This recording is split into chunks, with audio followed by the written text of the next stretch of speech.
Welcome to Conversations Live. For more than a decade, we've brought you the best in books, entertainment, celebrity interviews, and current events. When the movers and shakers of the world have something to say to you, they say it to us first. Here's your host, Cyrus Webb. And welcome back, everyone, to Conversations Live. I'm your host, Cyrus Webb. Glad you all could join us once again. But for our radio audience here in Mississippi at WYAD 94.1 FM and WYADonline.com, we're glad that you all could be with us. Also, joining us are our friends at iHeartRadio and Amazon Music Podcasts. We're glad you all could be with us as well. This is part of our News You Can Use segment here at WYAD. Today, we're talking about ways to reduce your risk of heart disease and stroke. 1 in 5 people worldwide have inherited high lipoprotein A, sometimes called Lp(a), which is a genetic risk factor for premature heart disease and stroke. Here to talk to us more about Lp(a), as well as how you guys can reduce your risk of heart disease and stroke, we're excited to welcome Katherine Wilemon to our program today. She's the CEO and founder of Family Heart Foundation, as well as we also have joining us today Chief Medical Officer Dr. Mary McGowan as well. Thanks to the two of you for the time. Really appreciate it. Thank you. Thank you. Katherine, I'll start with you. I just subscribed to your YouTube channel as I was prepping for your segment here, and thank you so much for being able to share your story. You were someone who had a heart attack at 39 years old, and later you found out, of course, about the risk factors. It was elevated Lp(a). How has that risk helped you to be able to not only realize what happened to you, Katherine, but also in how you can be able to help other people? I think that it's very important for people to understand that genetics can drive cardiovascular disease, especially premature cardiovascular disease. And by learning that I had 2 genetic conditions, one called familial hypercholesterolemia and then Lipoprotein(a) that we're here to talk about today, I was able to control my risk factors and really also make a commitment to spreading the word. These are common conditions that are highly underdiagnosed. As a matter of fact, we know from our research that less than 1% of people in the United States who have elevated Lipoprotein(a) have actually ever even been tested. And there are 65 million Americans who have elevated Lipoprotein(a). So, Dr. McGowan, I want to ask you, who should have their Lp(a) measured, and when should they do it? Yeah, I think that most experts, myself included, would agree that everyone should be screened. This is a disorder that occurs in 1 in 5 people, 20%, so it's very prevalent. And it's genetic. So everyone should be screened, and preferably early in life. As Katherine said, however, it's not like cholesterol that most people get tested for at some point in their life.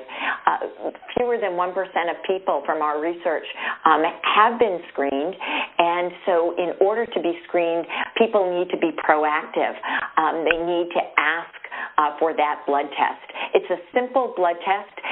It's measuring your Lipoprotein(a) level. It's not a genetic test. It's just measuring the level, and then knowing what your Lp(a) level is can really empower you to work to reduce risk factors. And speaking of those risk factors, Dr. McGowan, what can our audience do to reduce their risk of heart disease and stroke? That's really an important question. So when someone has a high Lp(a), chances are they've received this or inherited it from one of their parents. They also should know that their children should be screened because their children have a 50% chance of inheriting it, and their siblings. So it's a family disorder. And then the family can work together to reduce risk factors. If your Lp(a) level is high, since we don't have medicines yet, there are medications in clinical trials. We hope they'll be on the market in 4 to 5 years. But for right now, what we tell people to do is work hard to reduce all other risk factors. Exercise daily. Eat a heart-healthy diet. Don't smoke cigarettes. If you have high blood pressure, control your blood pressure. Control your blood sugar.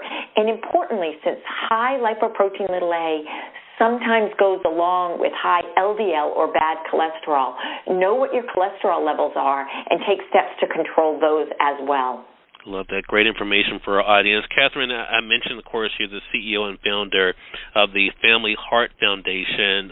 What is the foundation doing to address the gaps in care when it comes to Lp(a)? The Family Heart Foundation is conducting research. There's still a lot more to learn about lipoprotein little a and how it's being treated in the United States. We're advocating on a policy level for all those who have genetic drivers of cardiovascular disease and working to make sure that LP little a testing becomes more of standard of care. And very importantly, we're raising awareness. This is such a common condition. Heart disease is still the #1 killer in the United States and cause of illness, but millions of people don't know that elevated LP little a might in fact be a key risk factor driving their own cardiovascular disease or stroke. So we've established March 24th as LP little a Awareness Day. This year will be the first annual LP little a Awareness Day, so that'll be this coming Thursday, and we hope that people will go to our morefamiliesmorehearts.org to learn more for themselves and also to join us in spreading awareness about this condition at morefamiliesmorehearts.org. All right. Thank you for that, Katherine, and for the great work that you're doing. We're going to make sure that we link that website up for our audience as well. Again, everyone, Katherine Wilemon and also Dr. Mary McGowan have been our guests, talking with us about how you can be able to reduce your risk of heart disease and stroke, but also, of course, what you need to know about LP little a as well. Thanks to the two of you for the time and the work you're doing. Really appreciate it. Thanks so much. Thank you. And we thank your audience for tuning in to another great segment of Conversations Live. Until next time, I'm your host, Cyrus Webb, saying as always, enjoy your day, enjoy your life, enjoy your world. Thank you all for choosing Conversations Live. Now let's go make today amazing. Take care.